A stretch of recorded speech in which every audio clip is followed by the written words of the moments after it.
Hezbollah ने 62 मिसाइलें दाग करके खुफिया सैन्य अड्डे इजराइल का था, जो लेबनान पर बमबारी करने के लिए इस्तेमाल किया जाता, सीरिया इराक के लिए किया जा रहा था। क्या कुछ तबाही वहां खासतौर पर मची है इजराइल की? देखिए, वो माउंट मेरॉन करके आईडीएफ बेस जो एक है, उस पे हिजबुल्लाह ने एक साथ जो कॉर्नेट मिसाइल्स 30 कॉर्नेट मिसाइल्स दागी, उसका फुटेज भी वो कल दागी थी, आज उसका फुटेज भी आ गया है। तो वो क्या है कि ये एक बड़ी स्ट्राइक मानी जा रही है। आईडीएफ के लॉसेस भी दिख रहे हैं कि आईडीएफ जो है इजरायली डिफेंस फोर्स, उसके लोग उसमें हताहत हुए हैं, मटेरियल का नुकसान हुआ है, ये भी साफ दिख रहा है। तो अब ये है कि माउंट मेरॉन, ये सही बात है कि एक वो जगह थी जहां से इजराइल अपनी मिसाइल्स छोड़ता था और लेबनान की तरफ, और उसके साथ साथ वो और भी दूर पे, मतलब किसी को पता नहीं है, वो बड़ी सीक्रेट साइट एक रही है। तो ये एक तरह से लेबनान की और हिजबुल्लाह की इंटेलिजेंस, जो इंटेलिजेंस डिपार्टमेंट है उनका, उसकी भी ये जीत है बहुत बड़ी। और ये दिखा रहा है कि ये युद्ध किसी बहुत सोफिस्टिकेटेड पावर इजराइल और किसी बिल्कुल जैसे अभी तक दिखाया गया है कि बिल्कुल गांव के शहर के बड़े गरीब लोगों के बीच लड़ाई चल रही, उस तरह की सिचुएशन नहीं है। हिजबुल्लाह और हमास भी, हालांकि वो उनका इजराइल के रिसोर्सेस से कोई मुकाबला नहीं किया जा सकता, क्योंकि इजराइल जो है वो कहाँ, मतलब एक बहुत बड़ा एक पूंजीवादी देश है और ये अभी इमर्जिंग नेशन है। लेकिन इन लोगों ने अपने लोकल रिसोर्सेस पर डिपेंड करके कैसे इजराइल की एक एक चीज को काउंटर किया है, उसी के स्तर पे, यहां तक कि मोसाद तक को फेल कर दिया। ये बहुत बड़ी बात है कि जिस तरह से वियतनाम में जो किसानों ने अमेरिका को हरा दिया था, कोई विश्वास नहीं कर रहा था, कोई विश्वास किसी को नहीं उस समय हो रहा, मतलब हुआ था और कि ये होने वाला है।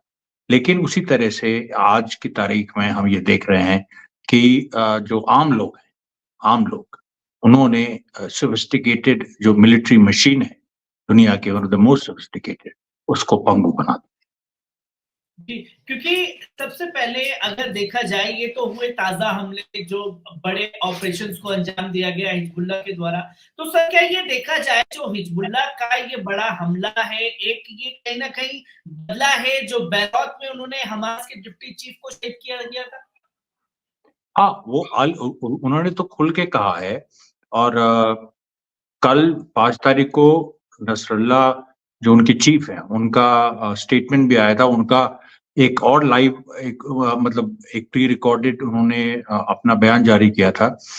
तो उसमें उन्होंने ये बात कहा था, मतलब ये बात कही थी कि 2 जनवरी को जो अल अरूरी की हत्या हुई है, उससे उनको पर्सनल आघात भी लगा है और सबको लगा है, और इसका बदला लिया जाएगा, क्योंकि वो बेरूत में हुआ और जो लेबनान की राजधानी है, और लेबनान के ही नसरल्ला हिजबुल्लाह लेबनान की ताकत है। तो वहां पर उन लोगों ने इस चीज को कह दिया था कि इसका जवाब दिया जाएगा, और उसका जवाब दिया गया। ये बिल्कुल साफ साफ दिख गया। जी। क्योंकि सर, कई सारी चीजें जो हैं इस जंग के दौरान घटी हैं, और जंग का 92 दिन हो चुके हैं और 100 दिन की तरफ ये जंग बढ़ रही है। सबसे पहले अगर मैं आज की जो वॉर जहां से शुरू हुई है, इजराइल और हमास की जो ये वॉर है, आज के दिन पर क्या कुछ घटा है वॉर के दिन पर इजराइल और हमास के बीच में? नहीं, देखिए, वॉर तो ग्राउंड पे इसराइल के खिलाफ जा रही है, वो साफ साफ दिख रहा है। जिस तरीके से हमास की स्ट्राइकिंग कैपेबिलिटी को कहीं भी इसराइल कम नहीं कर पाया है, डिग्रेड नहीं कर पाया है, जो कि कहा जा रहा था इसराइल कर देगा इतने दिनों में, भाई इतने इतने महीने हो गए, और बल्कि उल्टा हो रहा है। इसराइल के अंदर से जो खबरें आ रही हैं कि 20,000 लोग शायद विकलांग हो गए हैं, और उसमें कम से कम 12,500 तो सर्टेन है। तो अगर 20,000 लोग विकलांग हैं तो कितने घायल हैं? क्या घायलों की संख्या 40,000 है? नहीं तो विकलांग और घायल में फर्क होता है, हर घायल विकलांग नहीं होता।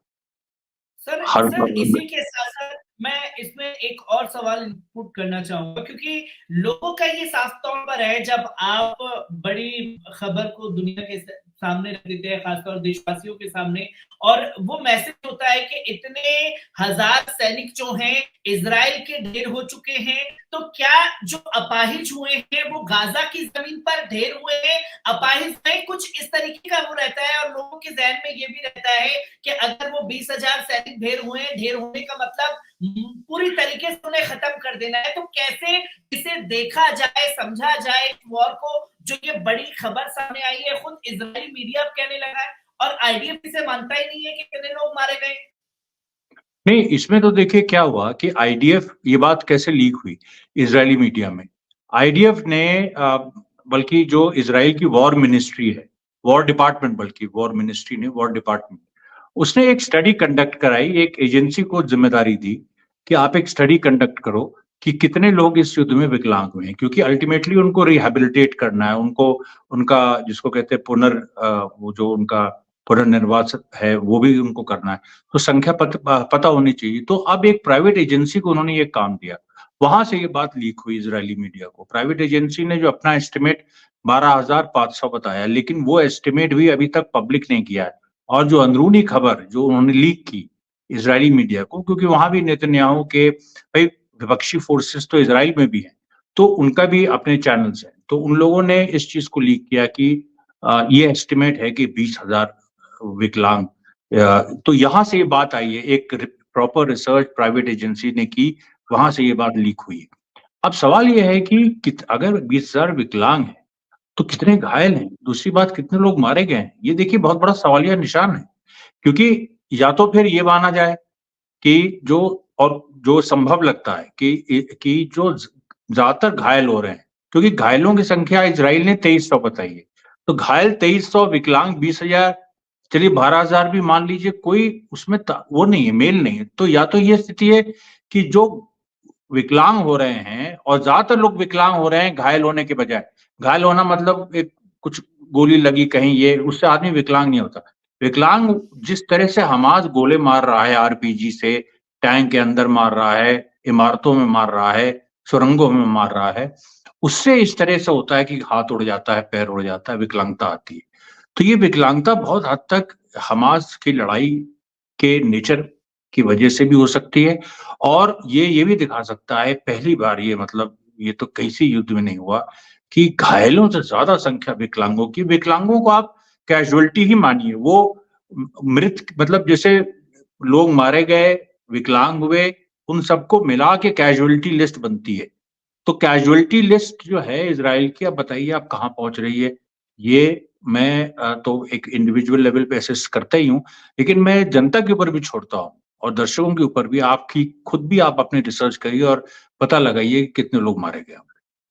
जी, क्योंकि सर ये तस्वीर खासतौर पर गाजा में देखने को मिली है, क्योंकि जंग की शुरुआत में ही जब इजराइल पूरा लाव लश्कर लेकर के दुनिया भर की फोर्सेस के साथ गाजा के अंदर घुस रहा था, तब ये बताया जा रहा था कि बस एक दिन में हमास को खत्म कर देंगे, 2 दिन में खत्म कर देंगे, ये दलीलें दी जा रही थी। पर क्या ये माना जाए कि अबू उबैदा ने जो बयान कहा कि हम इजरायली सैनिकों के लिए और इजरायली टैंकों के लिए गाजा की जमीन जो है वो कब्रगाह बना देंगे, क्या वैसी तस्वीरें दिखाई दे रही हैं आपको जंग के दौरान?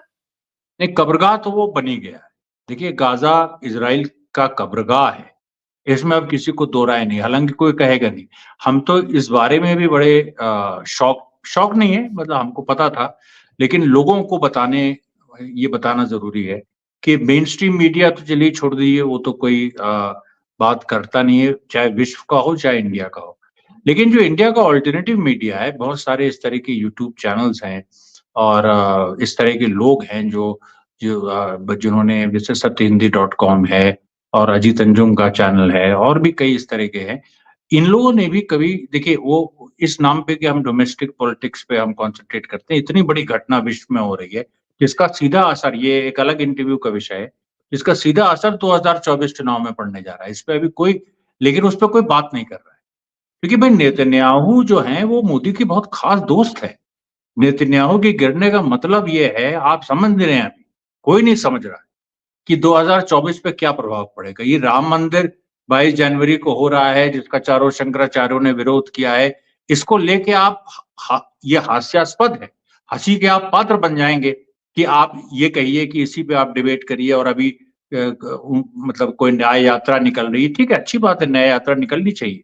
लेकिन सवाल ये है कि इस मुद्दे पे जो पूरे भारत में एक अजीब तरह की चुप्पी है, ये मुझे बड़ा ही हास्यास्पद लग रहा है। तो कहने का मेरा मतलब ये है कि वो कब्रगाह बन गया है, इसमें कोई दो राय नहीं है। उसको इज़राइल आज नहीं तो कल मानना पड़ेगा और अब तो लड़ाई बड़े लेवल पे बढ़ रही है। ईरान ने अपना लाल झंडा रिवेंज का उसने फहरा दिया है और ईरान में ये भी बात साफ हो गई है कि जो हमला हुआ था आतंकवादी, वो किसी और ने नहीं, आईसिस ने ही किया था। और आईसिस जो है वो देखिए बड़ी टेढ़ी खीर है, क्योंकि आईसिस को इराक में खत्म करने वाली ताकत सबसे बड़ी ईरान थी। यूएस ने नहीं खत्म किया, दुनिया समझती यूएस ने खत्म किया। और यहाँ के जो मूर्ख पत्रकार हैं वो भी इस तरह की बात करते, उसको ईरान ने खत्म किया। और यूएस ने तो बल्कि पूरी कोशिश की कि आईसिस बचे। इजराइल के अस्पतालों में आईसिस के लोगों के इलाज हो रहे थे, ये बात मीडिया में आ चुकी है। और उसके बाद जो है आज की जो पूरी स्थिति है कि जब ईरान ने कहा कि आईसिस ने उस पर हमला किया और लाल झंडा उसने अपना फहराया, तो इसको आप कोई मामूली घटना मत समझिए, क्योंकि ये एक बहुत नए नए परिप्रेक्ष्य में हो रहा है। जी, ये नए परिप्रेक्ष्य की तरफ तो बढ़ ही रहा है सर। जैसे कि देखा कि लाल झंडा फहरा दिया गया, उस दौरान हम लोग लाइव भी जुड़े थे, हमने ये बात भी की कि कैसे हमला किया गया जिसमें 103 लोगों को ईरान में शहीद कर दिया गया, क्योंकि 2 दिन लग गए आईएसआईएस को ये बताने में कि ये हमला जो है हमारी तरफ से किया गया, क्योंकि इससे पहले ईरान के राष्ट्रपति भी खुलकर के बोल चुके थे कि ये हमला जो है इजराइल की तरफ से कराया गया। और फिर आयतुल्लाह अली खमेनी ने भी ये बोल दिया कि ये हमला जो है अमेरिका द्वारा किया गया है। और इस जंग के दौरान हम आईडीएफ के कृत्यों को भी देख रहे हैं, जो वो गाजा में मजलूम लोगों को गिरफ्तार कर रहा है। ठीक पैटर्न जो है वो आईएसआईएस वाला अपना रहा है। तो क्या ये माना जाए कि दुनिया भर में जो आतंकवाद बढ़ रहा है उसकी मेन फसाद की जड़ अमेरिका और इजराइल है, और आईएसआईएस को भी पाल पोस करके ये बताने के लिए कि देखिए आतंकवाद है, आतंकवाद है। तो कैसे इस आतंकवाद को समझा जाए, क्योंकि इसी आतंकवाद के नाम पूरी दुनिया में इस्लामोफोबिया फैला दिया जाता है। वो सब चीजें देखिए जुड़ी हैं, क्योंकि सोवियत यूनियन के पतन के बाद अमेरिका ने यही हथियार चुना कि अब दूसरा एक नया दुश्मन चाहिए, तो उन्होंने इस्लाम को एक दुश्मन बनाया, जबकि कोई दुश्मन था नहीं। उन्होंने ही आतंकवादियों को ट्रेनिंग दी, आतंकवादियों को उन्होंने बढ़ावा दिया। और अफगानिस्तान में बिल्कुल अलग लड़ाई चल रही थी, जो कि अब साबित हो गया है कि तालिबान को आपको पावर देनी पड़ी। तो वो कोई केवल आतंकवादी नहीं है, वो लोग अपने राष्ट्रीय एक तरह से आजादी के लिए लड़े थे। ये और हालांकि वो मामला फिलिस्तीन का अलग है, लेकिन फिर भी दोनों ही अपनी आजादी के लिए लड़े। अब जो अमेरिका ने शुद्ध रूप से एक आतंकवादी फोर्स पैदा की थी, आईसिस, वो उसका दुनिया ने कहर देखा और अमेरिका ने सोचा था इसके माध्यम से और अपने ही यूरोपियन जर्नलिस्ट का कत्ल करवा के और उसको टेलीवाइज करके नई सनसनी पैदा कर देंगे। ईरान ने घुस के मारा और इराक में जो बहुत सारे मिलिशियाज हैं वो सामने आ गए और उसमें सुलेमानी का बहुत बड़ा हाथ था। और अमेरिका उस समय ईरान के साथ था। अमेरिका ने ये कहा कि हम ईरान के साथ हैं और आईसिस पे हम गोलीबारी कर रहे हैं, लेकिन असल में अमेरिका ईरान के लोगों पे और ईरान की मिलिशियाज या ईरान बैक मिलिशियाज पे बमबारी करता था और दिखाया ये जाता था कि जैसे वो आईसिस कर रहा है। अमेरिका का हमेशा से दोहरा चरित्र रहा है और आईसिस को उसको ये नहीं कह सकता था वो दुनिया में कि आईसिस हमारा क्रिएशन है, लेकिन आज साबित हो गया है कि आईसिस अमेरिका का क्रिएशन है। और जो इसको नहीं कहेगा, जो इस बात को नहीं कहेगा, उसको ये भी अधिकार नहीं है कि वो नरेंद्र मोदी की आलोचना करे या वो ये कहे कि हम बीजेपी के खिलाफ हैं। क्योंकि आपको क्या मॉरल राइट है, आप बताइए। आप एक बेसिक चीज नहीं देख पा रहे हैं कि अमेरिका आईसिस का क्रिएटर है। अमेरिका इस समय पूरी दुनिया को, पूरे विश्व को युद्ध में झोंक रहा है, ये आप नहीं देख सकते हैं। तो आपके इस तरह से मिलियन फॉलोअर्स होने से और वो होने से क्या क्या फर्क पड़ता है? ये बात बहुत सीधी है और जनता इस बात को देखे सामने उसके आ रही है तो वो समझ रही है। जी, क्योंकि सर ये ईरान पे ही हम बात करें, क्योंकि पांचवी बार है कि जब मस्जिद के गुंबद पर ये लाल झंडा फहरा दिया गया। इस लाल झंडे के बारे में जो है लोग देख रहे हैं, समझ रहे हैं, इसे कितना बारीकी से देखा जाए, क्या प्रतीक है ये लाल झंडा ईरान के लिए। और साफ तौर पर जब ये फहराया गया तो आयतुल्लाह अली खमीनी की तरफ से ये बयान भी दे दिया गया कि दुश्मन जानते हैं कि ये लाल झंडा क्या है, असल में क्या है ये लाल झंडा, क्या है इसका इतिहास। देखिए, लाल झंडे का ये इतिहास ये है कि ये एक नारा है, और जो लाल रंग है वो बदले का रंग है, रिवेंज का रंग है। कम्युनिस्टों का भी रंग लाल होता है। और ईरान जब भी इस तरह से खासतौर पे इसमें जो इंस्क्रिप्शन है उसमें लिखा हुआ वो ये है कि हम लोग हुसैन की हत्या का बदला लेंगे, उसका उसका अरेबिक इंस्क्रिप्शन उस पे लिखा हुआ है। और ये जो नारा है, ये जो इंस्क्रिप्शन इसमें लिखा हुआ है, ये इंस्क्रिप्शन सबसे पहले सोचिए 680 एडी में हुसैन का मार्टरडम हुआ था, उनकी शहादत हुई थी करबला की लड़ाई में। और 684 में ही वहां अपराइजिंग शुरू हो गई थी, जहां ये जो अभी नारा लिखा है 684 एडी में सबसे पहले लगा था, फिर 685 एडी में लगा, फिर तमाम विद्रोह जो अरब वर्ल्ड में हुए या मुस्लिम वर्ल्ड में हुए उसमें ये नारा लगता रहा है। और उसको ईरान ने जो 1979 में जो ईरान का इस्लामिक रेवोल्यूशन है उसके बाद से इस नारे को ईरान ने बुलंद किया है। और आज की तारीख में जब सुलेमानी की हत्या हुई थी, यही 3 जनवरी 2020 को, और 3 जनवरी 2024 को दूसरा उन्हीं की कब्र के पास आतंकी हमला हुआ, तो ये ईरान के अंदर, तो उस समय भी ये लाल झंडा फहराया गया था। और उस पे ईरान ने बहुत सारी जवाबी कार्रवाइयां भी की थी, लेकिन वो संदर्भ दूसरा था। उस समय गाजा युद्ध नहीं चल रहा। आज गाजा युद्ध चल रहा है, खुलेआम ये साफ हो चुका है कि दोस्त कौन है, दुश्मन कौन है। दुनिया 2 धड़ों में बढ़ चुकी है, सीधी लाइन खिंच गई है। एक तरफ अमेरिका, यूरोप, इजराइल है, और दूसरी तरफ एशिया, रशिया, चाइना, इस तरह की तमाम ताकतें हैं। सीधी एक लाइन खिंच गई है। उसमें आपको, भारत में आप हैं तो आपको एशिया का साथ देना ही देना, नहीं तो आप तो आइसोलेट हो जाएंगे, आप कहीं और जा नहीं सकते। ये इजराइल समर्थक सरकार भी समझ रही है, ये जो हमारी अभी सरकार है ये भी समझ रही है इस बात को। इसीलिए आप देखिएगा कि कोई एकदम चुप है। इसको भी इलेक्शन ईयर भी है, प्लस इसको ये भी दिखाना है कि भाई हम इसकी रशिया और ईरान ने मदद की इंडिया की जब मोदी प्रधानमंत्री थे, और जब जब पूरी ऑयल क्राइसिस थी, जब तेल की कीमतें आसमान छू रही थी, तो ईरान और रशिया ही ने मदद की। तो इंडिया भी अफोर्ड नहीं कर सकता। और आप भारतीय होके अगर इस समय ईरान का या फिलिस्तीनियों का साथ नहीं देके न्यूट्रल बने हुए हैं, तो ये आप बहुत बड़ा अपराध है इससे।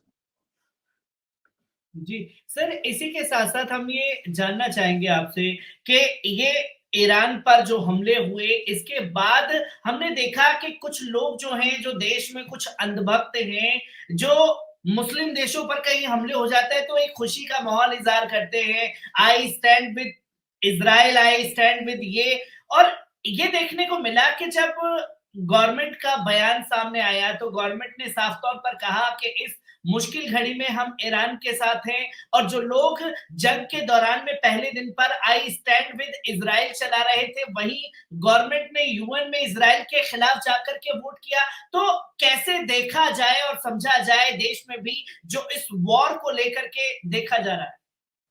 नहीं तो वो जो लोग हैं जिन्होंने आई स्टैंड विद इजराइल चलाया था, आज वो कहाँ है?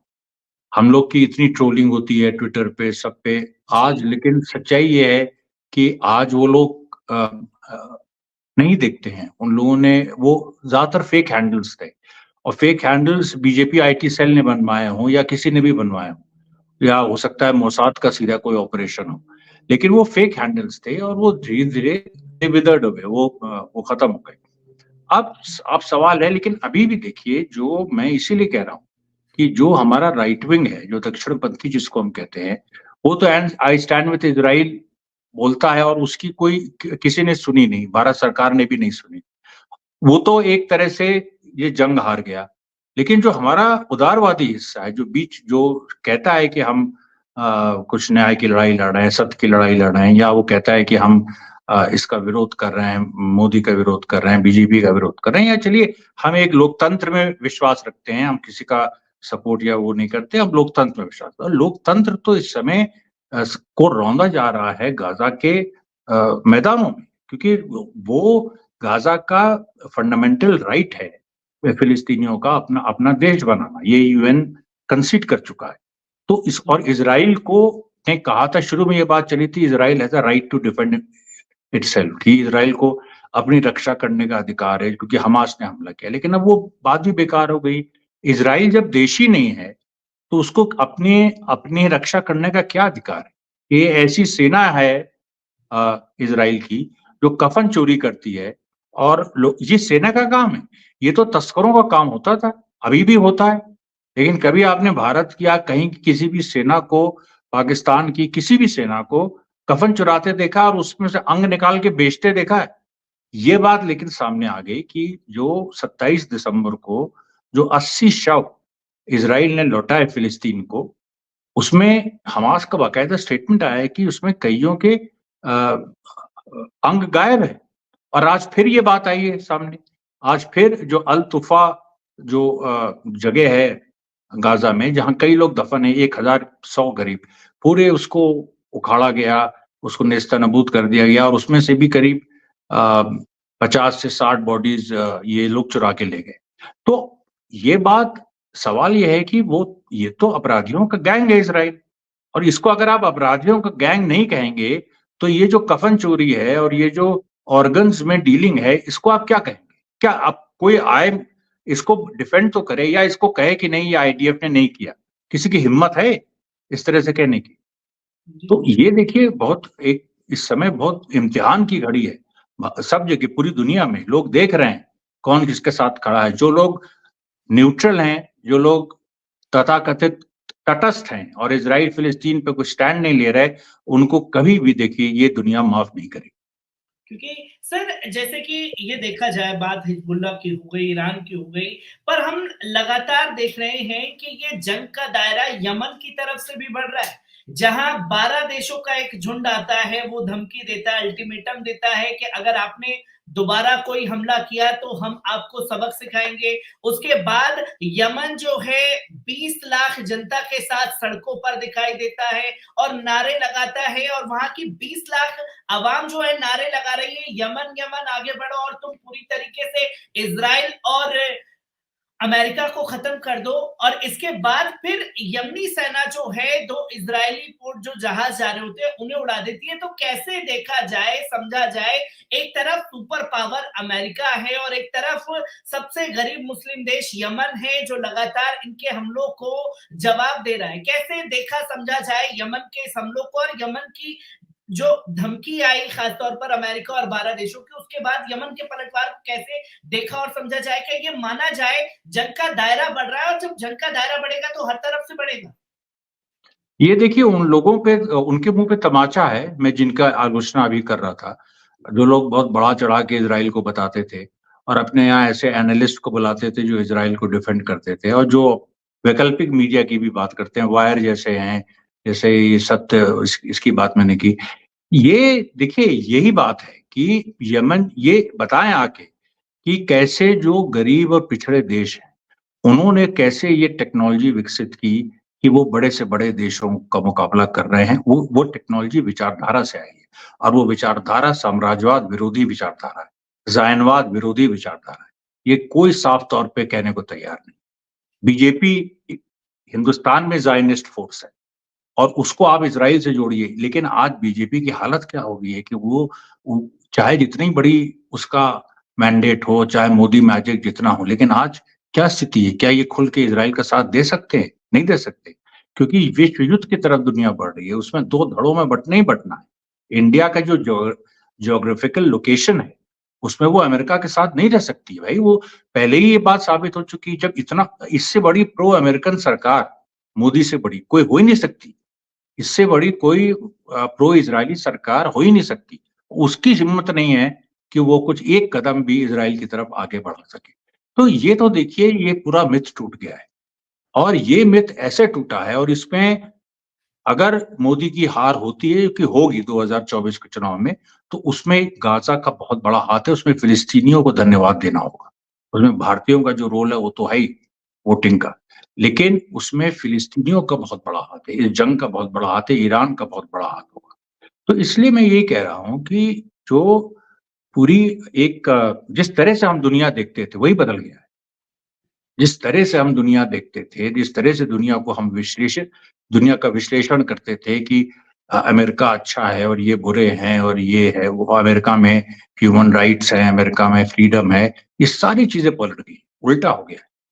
अमेरिका इस समय आज विश्व की सबसे खतरनाक और जो बच्चों की हत्यारी हिटलर से भी 4 कदम आगे इज़राइल उसके साथ खड़ा है। और जिसको आप आतंकवादी कहते थे, वो इस्लामी देश एक इस्लामी विचारधारा लेके आज ज़ुल्म के खिलाफ पूरी दुनिया की आज़ादी के लिए लड़ रहे हैं। जी, इसको क्योंकि कभी भी भूलना नहीं जी, चाहिए। जी, जी। सर, इसी के साथ-साथ मैं यहाँ ये सवाल लेना चाहूँगा, क्योंकि यमन जिस तरीके से हमले कर रहा है, जहाँ तस्वीरें सामने आई कि उसने एक के बाद एक कई देशों के जहाज़ को भी निशाना बनाया और ये साफ तौर पर कह दिया कि हमारी दुश्मनी किसी देश से नहीं है। जो गाज़ा के अंदर इज़राइल कर रहा है, हमारी दुश्मनी सिर्फ़ उससे है, वो गाज़ा में बंद कर दे, हम यहाँ बंद कर देंगे। पर हमने देखा कि जब यमन ने पहले चेतावनी दी, कुछ मिसाइलें बरसाई, उसके बाद अमेरिका के ब्लिंकन जो हैं मुस्लिम देशों के चक्कर लगाते हैं, वो बात करते हैं कि यमन के खिलाफ कार्रवाई में आप आगे आइए, इजिप्ट के पास जाते हैं, सऊदी अरब के पास जाते हैं, यूएई के पास जाते हैं, पर सऊदी यूएई ने मना कर दिया साफ तौर पर कि हम यमन के मामले में नहीं कूदेंगे। इजिप्ट ने इजराइल के उस प्रस्ताव को ही रिजेक्ट कर दिया। तो कैसे देखा और समझा जाए, सिर्फ एक लौता देश बहरीन है ऐसा जो खुल करके अमेरिका के उस झुंड में शामिल है जो 12 देश हमला करने चाह रहे हैं यमन के ऊपर। तो कैसे देखें और समझे जो मिडल ईस्ट की राजनीति में भी बड़ा भूचाल ला दिया यमन ने। नहीं, देखिए बहरीन का कोई बहुत ज़्यादा रेलेवेंस नहीं है। उसका क्या मतलब, उसकी पॉपुलेशन, उसकी साइज़। सवाल ये है कि फिलिस्तीनी जनता ने, हमास ने अपने संघर्ष से ये बात साबित कर दी है कि मुस्लिम जो देश हैं, जो इज़राइल के साथ एक रिश्ता बना रहे थे, वो उनको पीछे हटना पड़ा है। और आने वाले कोई सर्टेन नहीं है कि कब ऐसी स्थिति आएगी कि सऊदी अरेबिया अपने को खुल के या इस तरह से कभी, मतलब इज़राइल से संबंध नॉर्मलाइज़ होने जा रहे थे, वो पूरी प्रक्रिया खत्म हो गई। अमेरिका से संबंध खराब हो गए सऊदी अरेबिया और इजिप्ट, ये सब एलाइज हैं अमेरिका के भाई, बहुत ट्रस्टेड एलाइज। और इन लोगों ने जो लाल सागर में अमेरिका का अभियान है उसका हिस्सा बनने से मना कर दिया। तो इससे बड़ा रिबफ क्या हो सकता है? अमेरिका इसीलिए तो फंसा है। अमेरिका को अभी, अमेरिका देखिए, अमेरिका इजराइल का साथ नहीं छोड़ सकता है क्योंकि इजराइल से डॉलर हेजेमनी जुड़ी हुई है। जो डॉलर का राज है पूरी दुनिया में, जिसकी वजह से अमेरिकन इकोनॉमी टिकी हुई है। अमेरिका में कुछ नहीं है, कुछ प्रोड्यूस नहीं होता, कुछ बनता नहीं है, सब बाहर होता है, उनकी सारी पूंजी बाहर लगी है। वहां तो केवल वो पैसा छापते हैं उस पे, और डॉलर का एक हवा बना हुआ है, वर्ल्ड करेंसी है डॉलर। तो वो, और जो जूइश, जो वहाँ के अमेरिका के बड़े बिलियनियर्स हैं, वो कंट्रोल करते हैं पूरी इस तरह की स्पेकुलेटिव इकोनॉमी को। तो अमेरिका इजराइल को छोड़ नहीं सकता, लेकिन इजराइल को साथ लेगा तो अमेरिका भी डूबेगा। तो अब ये पूरी स्थिति आ गई और इसमें देखिए नेक्स्ट स्टेप ये होने वाला है कि वर्ल्ड करेंसी कोई चाइना या रशिया अपनी डिक्लेयर करेंगे और उसमें ईरान भी उनका साथ देगा। ये सीधे तौर पे खुल के बात सामने आ गई। क्योंकि सर हमने इस जंग के दौरान ये देखा यमन के हमलों से कि चीन की तरफ से उसने साफ तौर पर बोला कि वो कोई कंटेनर अगर लेकर के जाते हैं तो वो $4000 उसने अपना प्राइस बढ़ा दिया कि इतने दाम पर लेकर के लाया जाएगा। और दूसरी चीज ये देखने को मिली कि यमन के मामले में नाटो में दो फाड़ हो गई है, नाटो के देश अलग अलग दिखाई दे रहे हैं, अमेरिका वहां भी लौचा रहा है और दुनिया जिसे सुपर पावर मानती है उसे यूएन में अपील डालनी पड़ रही है कि आप यमन के खिलाफ कोई कदम उठाने के लिए कोई ऐसा कानून लाइए। कैसे देखा और समझा जाए जो यमन के मामले में जिसे लोग सुपर पावर समझ रहे हैं वो पूरी तरीके से लाचार बना दिए यमन ने उसे। हाँ, बिल्कुल, बिल्कुल आप सही कह रहे हैं, वो लाचार बना ही दिया है। और यमन, फिलिस्तीन, लेबनान, ईरान, इन चारों का जो गठबंधन है, इसने लाचार बना दिया है। और इन चारों की जो, अमेरिका ने कभी सपने में भी नहीं सोचा था कि ये चारों एक साथ इतने लंबे समय तक टिके रहेंगे। उसने तो ये भी शायद नहीं सोचा था कि हमास ज़मीनी लड़ाई में इज़राइल को पछाड़ देगा, लेकिन हमास पछाड़ रहा है रोज बरोज पछाड़ रहा है। इजराइल कुछ कर नहीं पा रहा है, इजराइल को पीछे हटना पड़ रहा है। उत्तरी गाजा से पीछे हटे, अपनी सारी मेन ब्रिगेड्स वापस ले ली। अब ये हो रहा है कि हिजबुल्लाह पे बड़ा हमला करेंगे, कर सकते हैं, ऐसा नहीं है कि वो हमला नहीं कर सकते, वो बहुत बड़े अभी हमले कर सकते हैं, लेकिन उन हमलों का नतीजा क्या होगा? उन हमलों से क्या आप गाजा में हमास को खत्म कर देंगे? क्या लेबनान में हिजबुल्लाह को खत्म कर देंगे? क्या आप ईरान को खत्म कर देंगे? क्या आप चाइना को खत्म कर देंगे? क्या आप नॉर्थ कोरिया को खत्म कर देंगे? क्या आप रशिया को खत्म कर देंगे? ये बात आ गई है ना, सब चीजें जुड़ी हुई हैं। नसरल्ला, उनका एक बयान आया था कल और उस पे ध्यान देना चाहिए। उन्होंने कहा कि देखिए, हम अगर गाजा में हमास हारा तो अगली बारी हिजबुल्लाह की है और लेबनान की। तो और लेबनान और ईरान जानता है कि लेबनान और हिजबुल्लाह गिरा तो ईरान गिरेगा, ईरान गिरा तो नॉर्थ कोरिया और चाइना गिरेंगे, चाइना और गिरे, ये चाइना नॉर्थ कोरिया गिरे तो रशिया गिरेगा। ये सब चीजें जुड़ गई, जैसे उधर भी जुड़ी हुई है, इजराइल, अमेरिका और पश्चिमी यूरोप, वो एक साथ है। और इधर जो है पूरा, तो ये डिवीजन हो गया, ईस्ट वेस्ट में, नॉर्थ साउथ में, ये पूरा डिवीजन हो गया, पूरा क्लियर। क्योंकि सर एक बहुत बड़ा खुलासा भी आप कर रहे हैं कि जो ये चारों देश एकजुट हो रहे हैं, पर जैसे हिजबुल्लाह चीफ का बयान आया, उन्होंने ये साफ तौर पर कहा आज हमास खत्म तो कल हिजबुल्लाह को करेंगे। पर इजराइल के ऊपर जब 7 अक्टूबर को हमला हुआ तो इजराइल के प्रधानमंत्री बेंजामिन नेतन्याहू भी ये कहते हुए हर जगह दिखाई दिए कि आज इजराइल पर हमला हुआ है, कल अमेरिका पर होगा, कल फ्रांस पर होगा, फिर स्पेन पर होगा। तो क्या ये देखा जाए कि अब जो अमेरिका और इजराइल की नीति थी वो मिडल ईस्ट में पूरी तरीके से फ्लॉप हो चुकी है, और जो ये चाहते थे कि आपस में मुस्लिम देश लड़ करके बटे रहे, वो अब धीरे धीरे एकजुट होने लगे हैं। बिल्कुल। और ये भी हुआ है कि जो वही पुरानी लाइन नेतन्याहू ने ली। अब मुझे इतने ये लोग, इनके कैसे एडवाइजर्स हैं, कैसे क्या हैं, समझ में नहीं आता। ये अभी भी उसी लाइन पे थे कि हम हमास को एक आतंकवादी शक्ति डिक्लेयर कर देंगे, हमास ने बच्चों को मारा, रेप किया, वो सारी बातें बेकार हो गई, किसी ने माने ही नहीं वो सब बातों को। हमास ने ग्राउंड पे दिखा दिया, उसने जो प्रिजनर्स लिए, जब उनके कैदी छूटे तो वो हमास की तारीफ कर रहे थे जैसे पिकनिक बना के आ रहे हो, बल्कि अब वापस जाने में उनको परेशानी हो रही थी। हमास के यहाँ ज्यादा खुश थे, बच्चों ने तहजीब सीखी वहां। तो सवाल यह है कि ये सारी चीजें दुनिया देख रही है, मीडिया जैसे बताती है वैसे नहीं चलती है। ये अंजना ओम कश्यप और ये लोग जिस तरह से बताना चाहते हैं रियलिटी को, वो उस तरह से रियलिटी नहीं होती। रियलिटी ये है जो जमीन पे हो रहा है, और जमीन पे ये हो रहा है कि सीधे तौर पे एक लंबे समय से जो अमेरिका इजराइल का जो एक अधिकार था वो टूट रहा है। और जब वो एक अधिकार टूट रहा है तो वो एक क्रांति टाइप आ रही है, एक तरह से जलजला आ रहा है, इनकलाब आ रहा है। और इस इनकलाब को बहुत सारे जो लोग हैं, जो बीच के हैं, जो तटस्थ रहना चाहते हैं या जो उदारवादी लिबरल हैं, उनके लिए भी बहुत बड़ी समस्या, वो इनकलाब झेल नहीं सकते।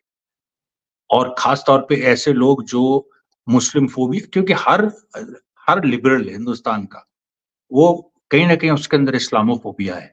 और इस्लामोफोबिया का वो जो कीड़ा है, चाहे वो ऊपर से अपने को जितना हमदर्द दिखाए मुसलमानों का, लेकिन उसके अंदर इस्लामोफोबिया है। और वो इस्लामोफोबिया वो सब कुछ मान सकता है, हमास का समर्थन नहीं करेगा, हिजबुल्लाह का नहीं करेगा, ईरान का नहीं करेगा, लेकिन आज मजबूरी है। अगर तुमने नहीं किया तो तुम अमेरिका, इजराइल और बच्चों के हत्यारों और कफन चोरों के कैंप में खड़े हो। ये क्योंकि आज पूरी स्थिति। जी, जी। क्योंकि सर आप इसमें बड़े-बड़े चेहरों का तो नाम ले रहे हैं, पर कुछ ऐसे अल्टरनेटिव के तौर पर भी लोग काम कर रहे हैं। कुछ मुस्लिम चेहरे भी ऐसे हैं जो खास तौर पर इस चीज़ को दिखाने से बचते हैं कि हमास क्या कर रहा है, हिजबुल्लाह क्या कर रहा है, और वो बताने की कोशिश करते हैं कि गाज़ा आज कब्जा हो गया, नॉर्थ गाज़ा कब्जा हो गया, साउथ गाज़ा कब्जा हो गया, इवन तो लेबनान पर भी कब्जा करा दिया और हिजबुल्लाह पीछे हट रहा है। तो क्या वाकई में जो चीजें बताई जा रही है, क्या हिजबुल्लाह पीछे हट रहा है? मेरी कहाँ पीछे हट रहा, मतलब क्या मजाक की बात है। कोई ऐसे जो सो कॉल्ड मुस्लिम चैनल्स हैं या कुछ मुस्लिम जर्नलिस्ट हैं जो कहीं भी वायर में हैं, या फैक्ट जो अभी कुछ इस तरह के जो संस्थान हैं उसमें हैं, वो लोग क्या, उनको उनको उनको या तो कहीं से पैसा मिल रहा है या उनको कहीं से फंडिंग हो रही है, और वो जबकि सच्चाई को आप देख रहे हैं, सच्चाई अवेलेबल है। सच्चाई ऐसा नहीं है कि कहीं छुपी हुई है, आपके सामने हो रहा है, सारी चीज़ें आ रही हैं। लेकिन अब तो इज़राइल और अमेरिका का प्रोपेगेंडा भी फेल हो रहा है कि पूरा हमने क्रश कर दिया, ये कर दिया, वो कर दिया। वो सब खत्म हो गई हैं बातें। तो जब वो सब खत्म हो गई हैं, तो अभी भी आप अगर ये चीज़ कर रहे हैं, तो आपका कोई इसमें इंटरेस्ट जुड़ा है। अभी भाई वो होता ना कि रस्सी जल जाती है लेकिन बल्ब अभी भी उसका वो बल्ब फड़फड़ाता है। तो उसी तरह से अभी ये लोग फड़फड़ाएँगे 1 साल करीब। उसके बाद ये लोग इन लोगों को मजबूरन जो रियलिटी है वो एक्सेप्ट करनी पड़ेगी। क्योंकि सर ये चीजें तो लगातार सामने आ रही हैं, हम देख रहे हैं कि वॉर जो है दायरा बढ़ रहा है। वो वॉर जो है रशिया यूक्रेन की भी चल रही है, बीते 3 साल होने जा रहे हैं उस जंग को भी। गाजा और इजराइल की जंग है, वो लोगों के सामने है, इसे भी 100 दिन होने जा रहे हैं। पर कल कुछ ऐसी घटनाएं नॉर्थ कोरिया और साउथ कोरिया के बीच में हुई, जहां एक युद्ध अभ्यास नॉर्थ कोरिया की तरफ से किया गया, जिसमें उन्होंने 200 अपनी बमबारी जो है वो करके दिखाई, और एक आइसलैंड को पूरी तरीके से खाली कराया है। तो क्या देखा जाए, क्योंकि ये वो देश है जहां अमेरिका खुल करके साउथ कोरिया को सपोर्ट करता हुआ दिखाई देता है, इसे कैसे देखा जाए और समझा जाए जो नॉर्थ कोरिया और साउथ कोरिया का क्लैश सामने आ रहा है, क्योंकि अमेरिका साउथ कोरिया के साथ है इसमें। नहीं तो वहाँ पर तो देखिए साउथ कोरिया, नॉर्थ कोरिया में लंबे समय से एक बल्कि हॉस्टाइल रिलेशनशिप है। लेकिन नॉर्थ कोरिया देखिए ये जो पूरी बात है कि नॉर्थ कोरिया जो अभ्यास कर रहा है उनके नेता ने पहले ही 1 जनवरी को ही कह दिया था कि विश्व युद्ध की हम तैयारी कर रहे हैं। ये एक ही है कि अब परमाणु युद्ध की तरफ लोग बढ़े और अमेरिका और इज़राइल का अंतिम दांव वही है कि वो उनका डर, उनका खौफ सब चला गया है। परमाणु हथियारों का लेकिन परमाणु हथियार दूसरी तरफ भी है। ईरान ने भी कह दिया है कि वो परमाणु हथियारों पे की तरफ बढ़ेगा और रशिया और चाइना के पास है ही, नॉर्थ कोरिया के पास है ही। साउथ कोरिया के पास नहीं है, साउथ कोरिया की हिम्मत नहीं है कि नॉर्थ कोरिया को छू सके, आज की तारीख में बिना अमेरिका के उससे और अमेरिका कोई वहाँ पर ट्रूप्स अपने उतारेगा नहीं। अमेरिका की वो स्थिति है ही नहीं कि वो अपनी अपनी सेनाएँ हर जगह भेजे, वो खत्म हो गया अमेरिका जो ये सब करता था। तो कहने का मेरा मतलब ये है कि ऐसी सिचुएशन में जो एक केवल जो कुछ बड़े लोग जो दुनिया चलाते हैं और जो दुनिया मतलब 2-3% लोग जो 99% दुनिया के रिसोर्सेज को कंट्रोल करते हैं, उनके राज को खतरा है और उनके जितने पाले हुए लोग हैं, जिनमें बहुत बड़ी संख्या है, जिनकी संख्या लाखों में है, पूरी दुनिया में, भारत में भी, तो वो लोग परेशान हैं।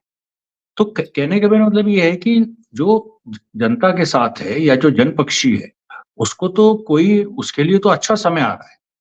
ये जो समय आ रहा है, ये अच्छा समय है क्योंकि इसमें जो मज़लूम लोग हैं, दबे-कुचले लोग हैं और इस्लाम तो एक धर्म के रूप में दबाया गया। सनातन धर्म को भी अलग तरह से अंदर से आरएसएस टाइप लोगों ने खत्म करने की कोशिश की, लेकिन आज चारों शंकराचार्य मोदी के 22 जून के कार्यक्रम का राम मंदिर उद्घाटन का विरोध कर रहे हैं और शंकराचार्य धर्माचार्य हैं। उन्होंने सीधे विरोध किया है कि ये क्या मज़ाक है।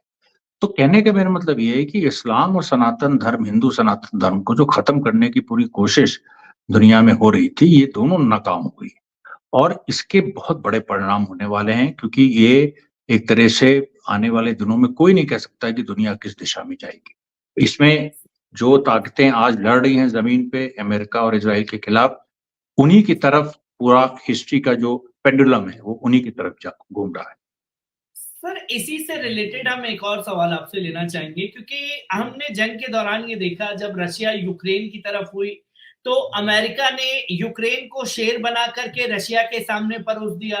इधर हमास और इजराइल की जंग हुई तो उसने इजराइल को शेर बना करके पेश कर दिया कि ये है, और उधर नॉर्थ कोरिया, साउथ कोरिया, और साउथ कोरिया को भी इसी तरीके से दिया जा रहा है। क्या ये आइडियोलॉजी भी अब अमेरिका की फेल हो चुकी है कि आप दो देशों को आपस में बढ़ाओ और अपने हथियारों को जम करके बेचो? क्या ये फ्लॉप हुआ दिखाई दे रहा है आपको? ये फ्लॉप हो गया है।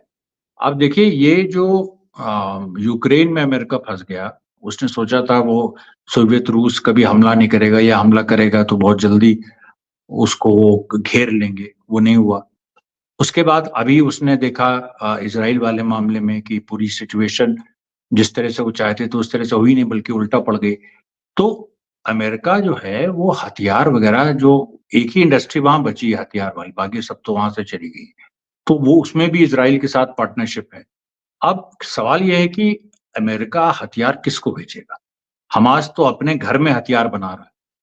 जैसे हम लोग अपने ये इलाहाबाद में अपने घरों में लड़के बम बनाते थे और सुबह क्लास होता था, शाम को बम चलते थे। उस तो हमास जो है उसने गाजा की गलियों में और सुरंगों में ऐसे ऐसे हथियार बनाए हैं कि विश्वास नहीं हो रहा है लोगों को। मैं इसीलिए तो कह रहा हूँ कि जितने आपके जो तथाकथित उदारवादी हैं यहाँ पर हिंदुस्तान में बाहर, इनको विश्वास ही नहीं हो रहा है कि कैसे वो घौल स्नाइपर राइफल जो है वो इजराइल की हाईटेक राइफल पे भारी पड़ रही है। अरे देखो तो, जो जी, हो रहा है वो तो सच्चाई है ना। हम आप ये तो नहीं कह सकते कि ये नहीं हो सकता है। अगर हो भी जी, रहा है तो हम कहते हैं नहीं हो सकता। ये आप कैसे कह रहे हैं? आपकी क्या क्रेडिबिलिटी रह जाएगी? जी। क्योंकि सवाल यहाँ सर पर जैसे ये है। कि जी, जैसे कि आपने बताया कि हमास जो है अपने हथियार बना करके खुद ही अपने दम पर ये जंग लड़ रहा है, उसे कोई सुपर पावर जो है हथियार नहीं दे रहा, वो अपने दम नहीं नहीं, पर लड़ उसको रहा है। कौन, पर अरे वो तो जी, पूरा, वो तो पूरा साफ है। जी, उसको कौन इसी हथियार के दे रहा है? जी, इसी के साथ-साथ हम इसमें एक सवाल इंक्लूड करना चाहेंगे, क्योंकि दी जेरूसलम पोस्ट पर एक हेडलाइन देखी और उस पूरे आर्टिकल को पढ़ा जिसमें साफ तौर पर ये कहा जा रहा है, कल की ये खबर है कि हमास को 7 अक्टूबर के लिए हथियार जो हैं वो नॉर्थ कोरिया ने दिए थे, उसकी तस्वीरों को उसने खींचा और बताया, और कुछ अमेरिकन विक्टिम जो हैं वो सामने आए हैं, जिनके चलते इज़राइल जो है नॉर्थ कोरिया के ऊपर केस करने जा रहा है। तो ये सब जो चल रहा है वो क्या है फिर? अरे ये मोसाद का प्लॉट है। जैसे इंडिया में उन्होंने कई ऐसे चेहरे बना रखे हैं अपने जी, ऑल्टरनेटिव मीडिया के नाम पे, उसी तरह से वो अपना वो ये सब प्रचार करते हैं।